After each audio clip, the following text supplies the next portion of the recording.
Assalamualaikum warahmatullahi wabarakatuh. Perkenalkan, saya Dede Herlina dengan NIM 55542300034, kelas A jurusan Ekonomi Syariah.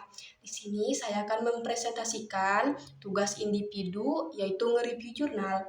Judul jurnalnya yaitu Konsep Penetapan Harga dalam Perspektif Islam.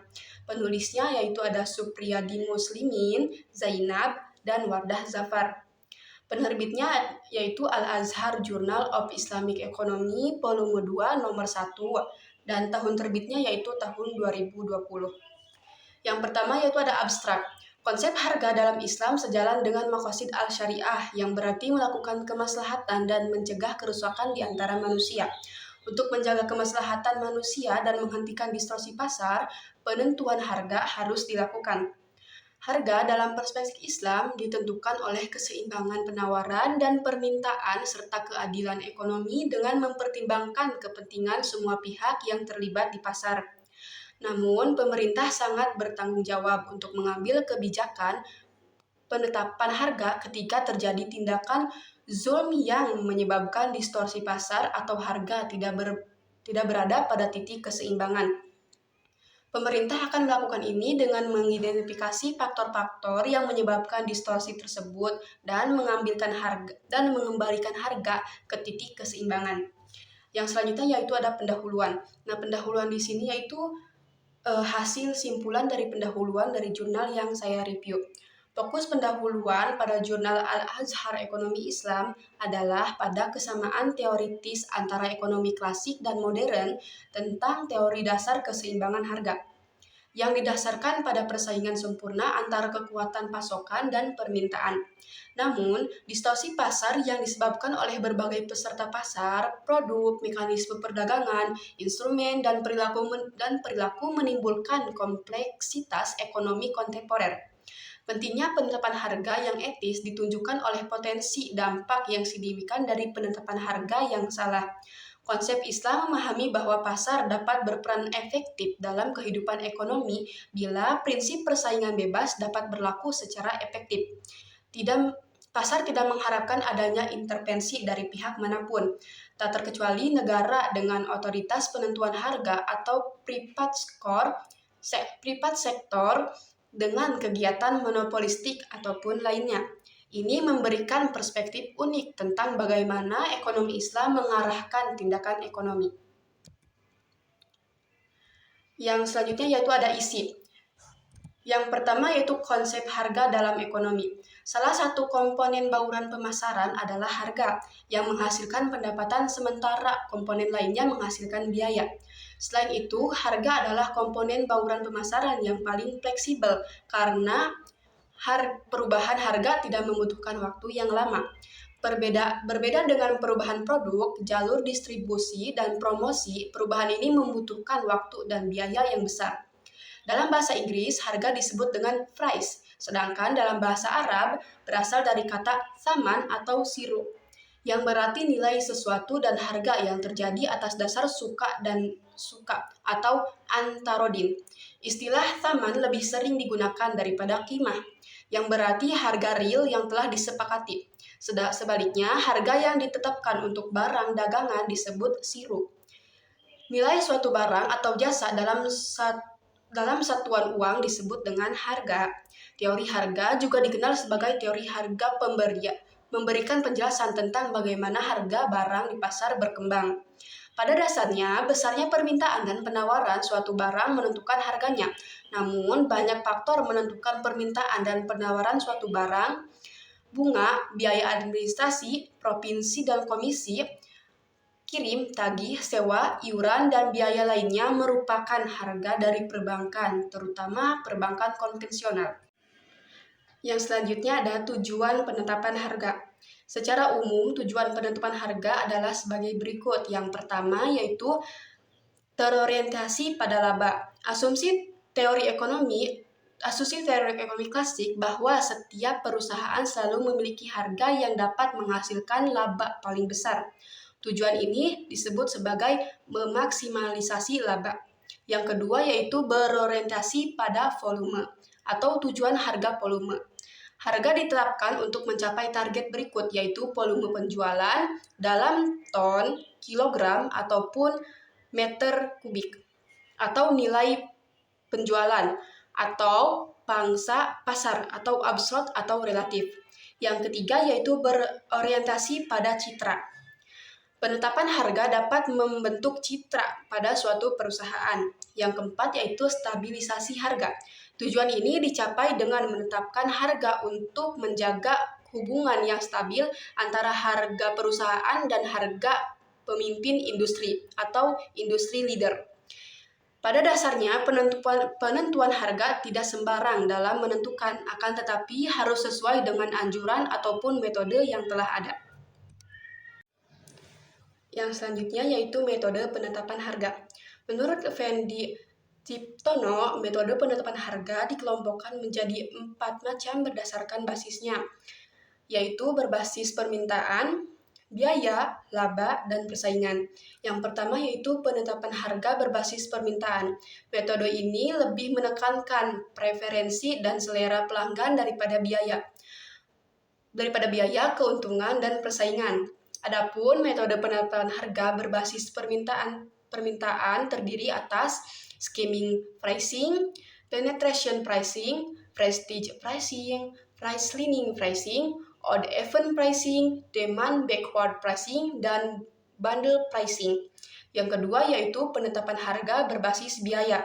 Metode ini faktor penentu harga yang utama adalah aspek penawaran atau biaya, bukan aspek permintaan. Termasuk dalam metode ini adalah standar markup pricing, cost plus percentage of cost pricing, cost plus fixed fee pricing, dan expense curve pricing. Yang ketiga yaitu penetapan harga berbasis laba. Metode ini berusaha menyeimbangkan pendapatan dan biaya dalam penetapan harga. Termasuk dalam metode ini yaitu target profit pricing, target return of sales pricing, dan target return of investment pricing. Yang terakhir yaitu penetapan harga berbasis persaingan. Metode penetapan harga berbasis persaingan terdiri atas 4 macam, yaitu customary pricing, about, at of, below market pricing, loss leader pricing, dan seed lead bid pricing. Yang selanjutnya ada penetapan harga dalam perspektif Islam. Para ulama berbeda pendapat mengenai boleh atau tidaknya negara menetapkan harga. Sebagian ulama menolak peran negara untuk menetapkan harga, sebagian ulama lain membenarkan negara untuk menetapkan harga. Hukum asalnya yaitu tidak ada penetapan harga atau al-tarsir menurut para ahli fikih. Sementara Imam Maliki dan Hanafi memperbolehkan penetapan harga untuk barang-barang sekunder. Imam Hambali dan Syafi'i melarang karena adanya menyusahkan masyarakat. Mekanisme penentuan harga Islam sejalan dengan maqasid al-syariah yang berarti menghasilkan kemaslahatan dan mencegah kerusakan di antara orang lain. Harga didasarkan pada keseimbangan penawaran dan permintaan dalam pandangan Islam. Ketika penjual dan pembeli saling merelakan, keseimbangan ini terjadi. Kerelaan ini ditentukan oleh penjual dan pembeli saat mempertahankan produk. Berdasarkan hadis di atas, ulama Zakaria, sebagian ulama Maliki, sebagian ulama Syafi'i, sebagian ulama Hambali, dan Imam Asy-Syaukani menyatakan bahwa penetapan harga oleh pemerintah tidak dapat dibenarkan dalam situasi apapun. Jika dilakukan, maka hukumnya haram. Menurut mazhab Hambali dan Syafi'i, mereka tidak memiliki hak untuk menetapkan harga. Pada masa kenabian dan dunia perdagangan Arab, menjadi kesepakatan bersama bahwa tinggi rendahnya permintaan terhadap komoditas ditentukan oleh harga yang bersangkutan, yang mana jika tersedia sedikit barang maka harga akan mahal, dan bila tersedia banyak barang maka harga akan menjadi murah.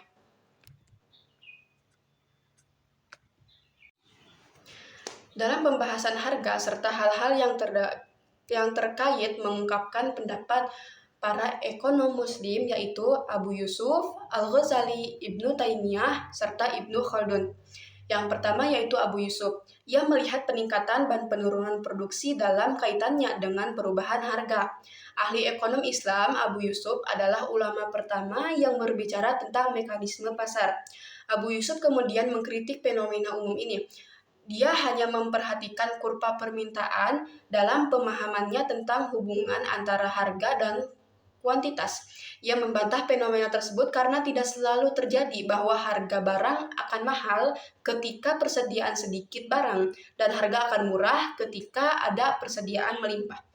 Yang kedua ada Al-Ghazali. Al-Ghazali mengatakan bahwa pasar merupakan bagian dari keteraturan alami dan bahwa harga bergerak sesuai dengan permintaan dan penawaran. Dia juga menjelaskan secara rinci bagaimana pasar berkembang. Al-Ghazali tidak membantah kenyataan bahwa motivasi perdagangan adalah keuntungan. Pada saat yang sama, ia menekankan betapa pentingnya pemerintah menjaga jalur perdagangan aman untuk pertumbuhan ekonomi dan perdagangan yang lancar. Dia mengatakan bahwa jika petani tidak mendapatkan pembeli dan barangnya, ia akan menjualnya pada harga yang lebih murah. Yang ketiga yaitu Ibnu Taimiyah. Ia menyatakan bahwa harga ditentukan oleh kekuatan permintaan dan penawaran. Dan ia menambahkan bahwa kenaikan dan penurunan harga tidak selalu disebabkan oleh tindakan tidak adil dari pihak yang terkait dalam transaksi. Besar kecilnya kenaikan harga bergantung pada berapa besar perubahan permintaan dan penawaran. Ibnu Taimiyah menentang peraturan yang berlebihan ketika kekuatan pasar secara bebas bekerja untuk menentukan harga yang kompetitif. Jika seluruh transaksi sudah sesuai aturan, kenaikan harga adalah kehendak Allah. Yang keempat yaitu Ibnu Khaldun.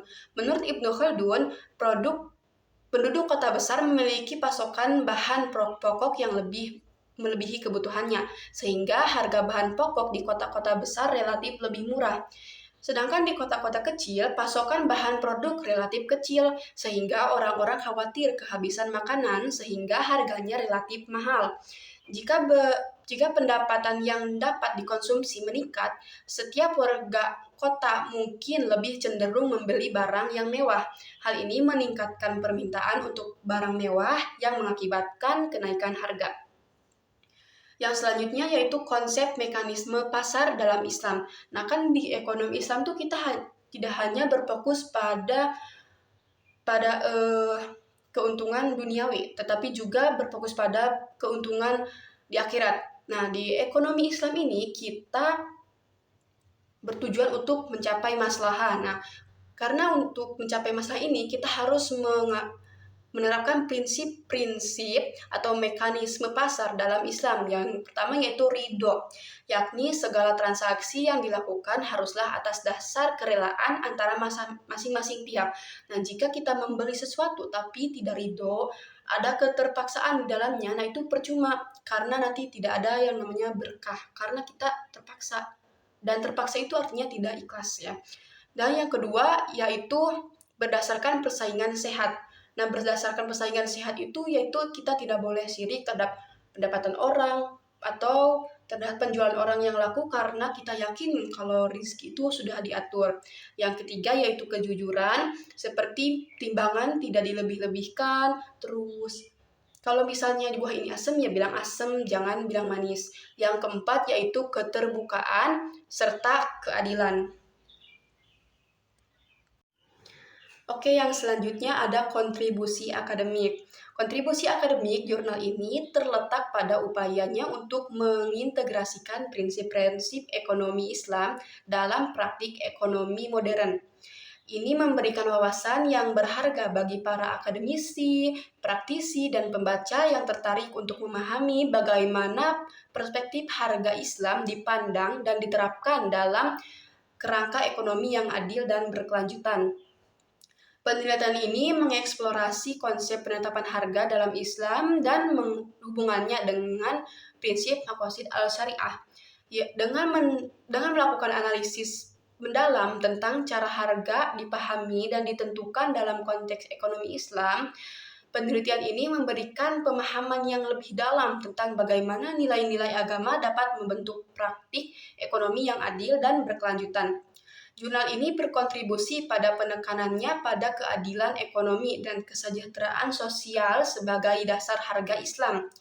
Penelitian ini memberikan perspektif yang relevan dalam situasi ekonomi global yang dinamis saat ini, dengan menekankan betapa pentingnya memerangi distorsi pasar dan menjaga harga tetap seimbang untuk kepentingan semua pihak. Selanjutnya ada kelebihan dan kekurangannya. Setiap karya tulis ilmiah atau apapun pasti memiliki kekurangan sendiri dan kelebihan tersendiri. Nah, berikut adalah kelebihan dan kekurangan dari jurnal yang saya review. Yang pertama yaitu kelebihan. Jurnal ini tidak hanya memberikan hasil akademik yang berharga, tetapi juga memberikan perspektif yang relevan dan bermanfaat bagi pembaca yang tertarik dengan studi ekonomi Islam dan prinsip-prinsipnya. Jurnal ini memiliki pendekatan yang mendalam terhadap konsep harga dalam Islam yang merupakan salah satu keunggulannya. Penelitian ini menghubungkan prinsip-prinsip maqasid al-syariah dengan penetapan harga, memberikan pemahaman yang luas tentang bagaimana ekonomi Islam melihat harga sebagai bagian penting dari keadilan ekonomi dan kesejahteraan sosial. Jurnal ini memberikan wawasan penting tentang tugas pemerintah untuk mengatasi distorsi pasar dan menjaga harga seimbang. Jurnal ini tidak hanya memberikan pemahaman tersendiri, tetapi juga memberikan perspektif praktis tentang cara-cara di mana prinsip-prinsip ekonomi Islam dapat diterapkan pada pasar kontemporer. Jurnal ini juga memiliki relevansi dengan masalah ekonomi kontemporer yang rumit. Jurnal ini juga membahas tentang penetapan harga menurut para ahli sehingga dapat meyakinkan dan memberikan pemahaman pembaca tentang penetapan harga dari berbagai sudut pandang. Nah, selanjutnya ada kekurangan. Selain kelebihan tadi, jurnal ini juga memiliki beberapa kekurangan, yaitu seperti penting untuk diakui bahwa jurnal ini seperti kebanyakan penelitian lainnya memiliki keterbatasan tertentu yang perlu dipertimbangkan.